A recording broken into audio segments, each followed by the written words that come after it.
So we have 8 no's with the nation of Israel here in Ezekiel 38 and 39.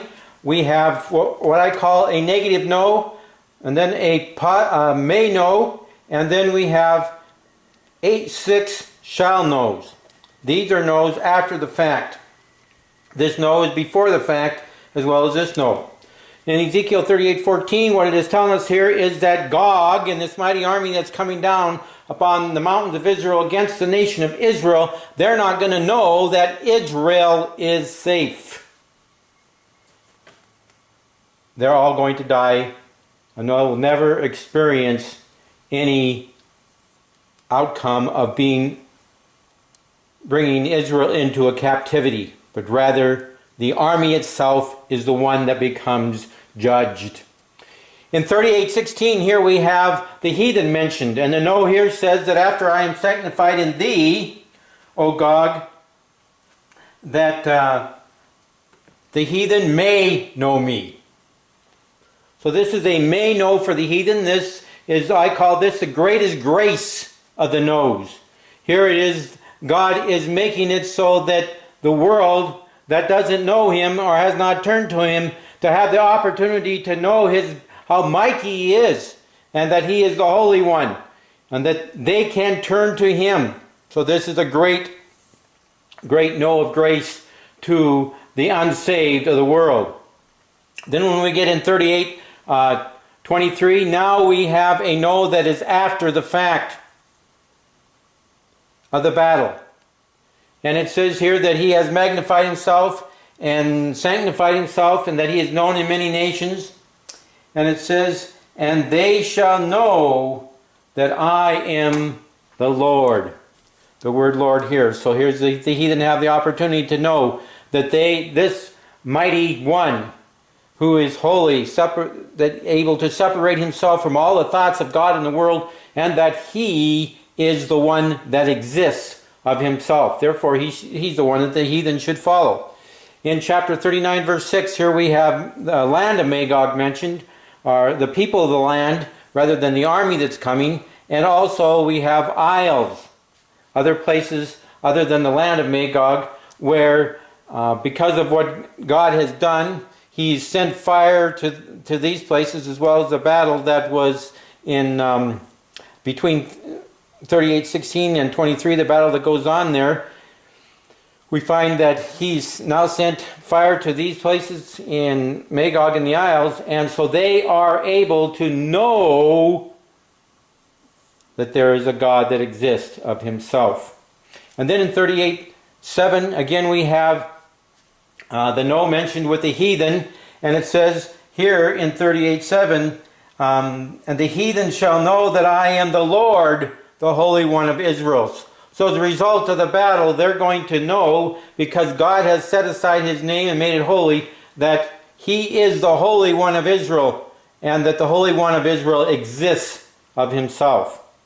In 39:22, we have here that this no is for the Israel, and this again is a shall know. This was a shall know, this is a shall know. This is shall know, this is shall know, this is shall know, and this is shall know, all because they are taking place after the battle. And so the fact has taken place of who God is, that he is a God that exists of himself. And here it says that the house of Israel shall know in 39:22 that I am the one, or the Lord, the one that exists of himself, their supreme one, their God, their supreme one. From that day and forward.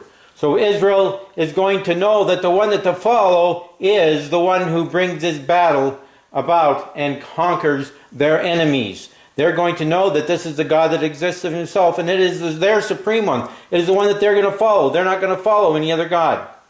Okay, and then we find in 39:23 again here, the heathen is mentioned with the word no, and here the heathen are understanding now that after the battle has taken place and how Israel is delivered, the heathen that are alive upon the earth, those that were not in the battle, that were consumed, they're going to know that the reason that Israel has suffered the way it has over the past 2,000 years, is because 2,500 years, is because that Israel had trespassed against God.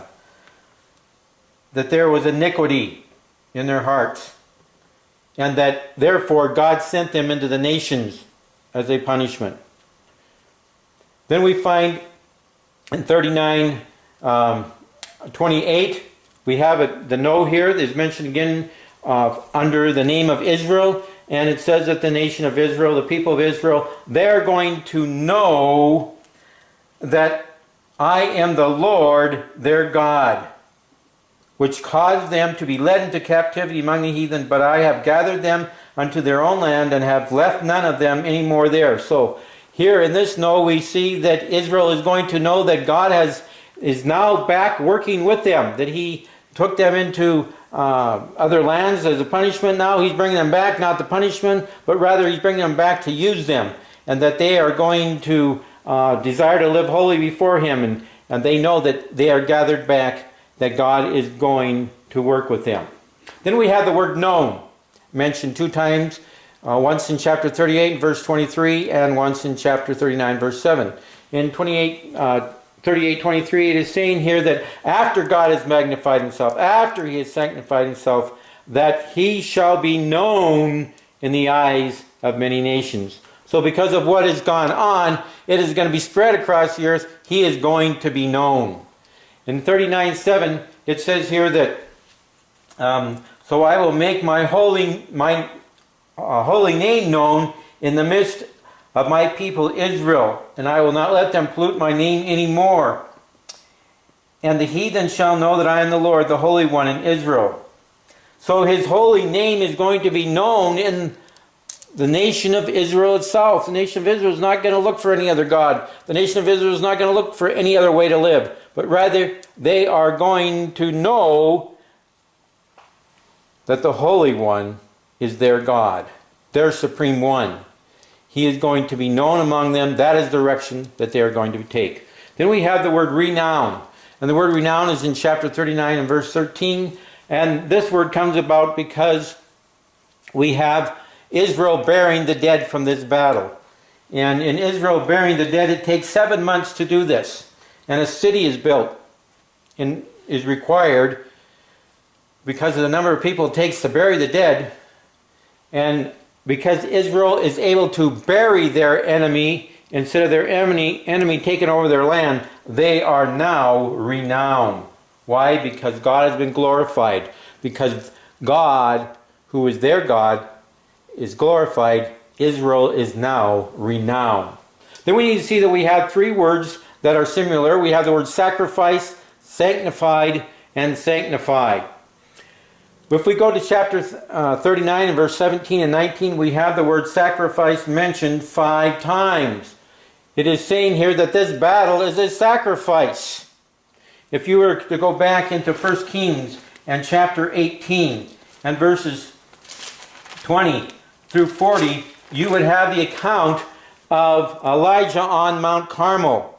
You go back and read those verses, then come back here and read what has happened in chapter 38 and 39 of Ezekiel. You'll see that this is almost an exact parallel. That the reason that this takes place, this sacrifice, is to show who is God and who is not God. So, a sacrifice is performed. The reason for a sacrifice is it is something that needs to be done in order to clarify what is holy and what is unholy, and provide for a power that makes it possible for the one who is offended to be back in fellowship for the one who is in the right situation. And that, of course, is God. Man needs to be back into fellowship with God. And a sacrifice has to be taken in order for that to be done. In 1 Kings chapter 18, we have Elijah making this sacrifice. Because he is a man, it is required that he would use a holy sacrifice, a holy animal for the sacrifice. And that we have a bullock mentioned here. But in this particular sacrifice, who is doing the sacrifice? It is God himself who is holy. And there is nothing unholy that he needs to make clean. But rather the world has taken his name, and Israel has taken his name, and not made it holy as it is. And so therefore God is taking the men of the earth who are against him and against his people, and he is exercising his power over them, taking their life from them, and this then sets him apart from the names of all the gods that man have come up with, and has left his name being the only one that has any power behind it. His name that has only kind of holiness, a hallowed name, a name that is righteous, a name that is true, and things that come about. So when we have the word sanctify and the word sanctify, we are talking about something that needs to be set apart for a particular reason.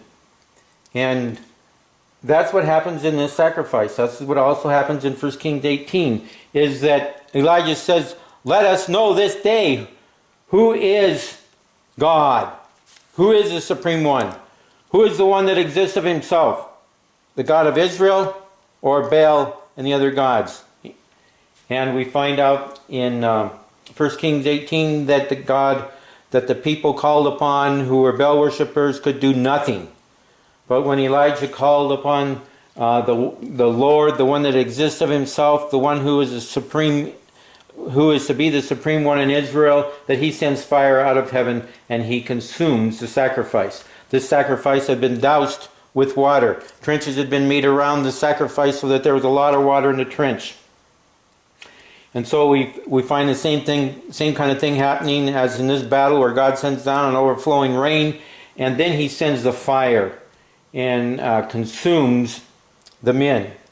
And Elijah, he made the sacrifice wet, and then he calls upon the God that exists of himself, and he sends down fire and consumes the fire. And then after Elijah does that, then what do the people do? The people shout, "The Lord, he is God. The Lord, he is God." So we find here that that Israel at that point is recognizing that the God that exists of himself is the supreme one. And the one that Elijah is talking about, who is saying, this is the God of Israel. Baal is not the God of Israel. Baal was a man-made imagination and does not have any power behind it apart from the people that are behind it. The same, and then after he does that, then what does Elijah do? Single-handedly, Elijah kills the 450 prophets of Baal. That's all the prophets that there were, and he killed them all. And so the people were able at that point to just go on and serve God if they would. If they would have put their faith in him, they could have gone. They could have repented and gone to serve God. But we find that that at that time Israel did not do that. But after this particular sacrifice that God is making, Israel is going to recognize their Holy One. They're going to recognize the God that exists of himself as being the one that is going to bring the Holy One, the Redeemer. And they are going to make him the one, the supreme one in their life. They're going to let him be sovereign and take over, and they will seek his will to do it. So when we have the word sacrifice, we have a power that has to go forth. And the power that goes forth has to be able to set aside what is right from what is wrong. And that is why we have the word sanctify, saying that one needs to be cleansed, one needs to be set aside for a particular purpose. And in the sacrifice in 1 Kings again in 18, and also in this battle, what we are talking about is that it is the name of God that needs to be set aside from all the other names of God in the world.